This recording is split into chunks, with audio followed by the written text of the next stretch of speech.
สำเนียงยังจำสาวเมืองซ้ำนำคำอ่อนหวานขอลาน้องกับเวียงจันทร์อีกบ่นานอายจะกลับมายินเสียงสะอื้นน้องยืนฝืนโบกมือลาเห็นน้องยิ้มด้วยน้ำตาอุลา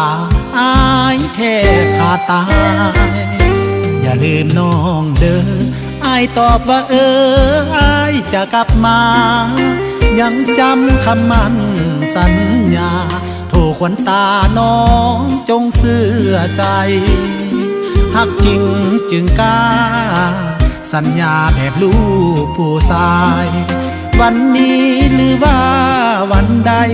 อายมีใจให้น้องนางเดียวอย่าได้คิดว่าไกลลับตาแล้วอายจะลืมอยู่ไกลใจยังดูดดื่มบ่ลืมฮักยังมันเหนียวสำเนอเวียงจันทร์สร้างเป็นตำนานหนึ่งเดียวสองใจขอให้กลมเกี่ยวเป็นหนึ่งเดียวหนึ่งเดียวเท่านั้นยังจือยังจำสาวเมืองซ้ำที่เคยสั่งไว้บ่มีคำว่านอกใจอยู่แห่งใดใจยังหากมันไกลกันเพียงกายส่วนหัวใจคิดถึงทุกวันอายอยู่นครเวียงจันทร์แต่ใจอายนั้นยังอยู่เมืองซ้ำ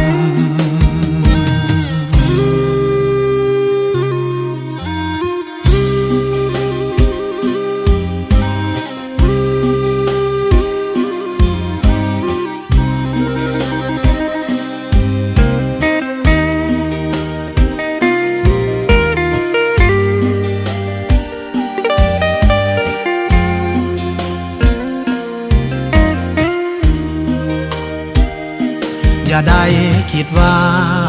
ไกลลับตาแล้วอายจะลืมอยู่ไกลใจยังดูดดื่มบ่ลืมฮักยังมันเหนียวสำเนอเวียงจันทร์สร้างเป็นตำนานหนึ่งเดียวสองใจขอให้กลมเกี่ยวเป็นหนึ่งเดียวหนึ่งเดียวเท่านั้นยังจือยังจำสาวเมืองซ้ำที่เคยสั่งไว้บ่มีคำว่านอกใจอยู่แห่งใดใจยังหากมันไกลกันเพียงกายส่วนหัวใจคิดถึงทุกวันอายอยู่นครเวียงจันทร์แต่ใจอายนั้นยังอยู่เมืองซ้ำ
บัดนี้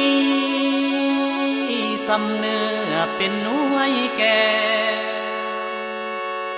ดวงประเสริฐเมืองลาวเทนาเลี้ยวเบิ่งห้องเสอทั่วแดนดินดาปวงประสาเศร้าเสือดีเจอสมซื่อเสียงไซโยคึกคืนดินฟ้าวันไหวแทนา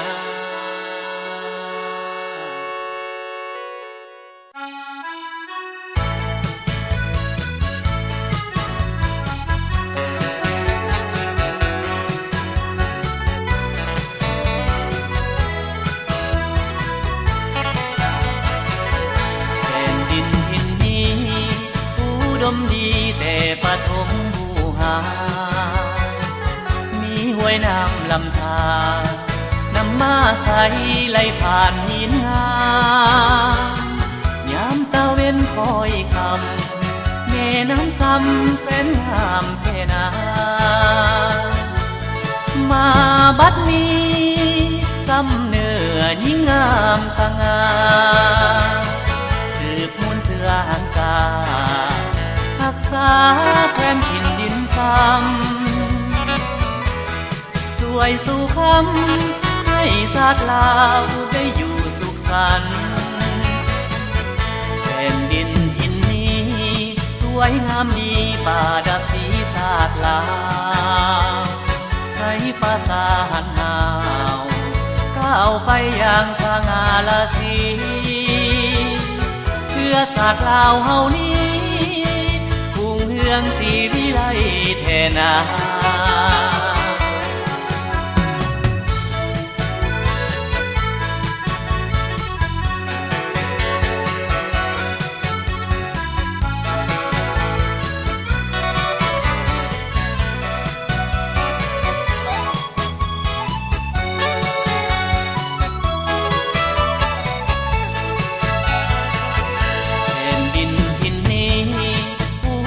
ดีแต่ปฐมบูหามีห้วยน้ำลำธารน้ำมาใสไหลผ่านหินงามยามตะเว้นคอยคำ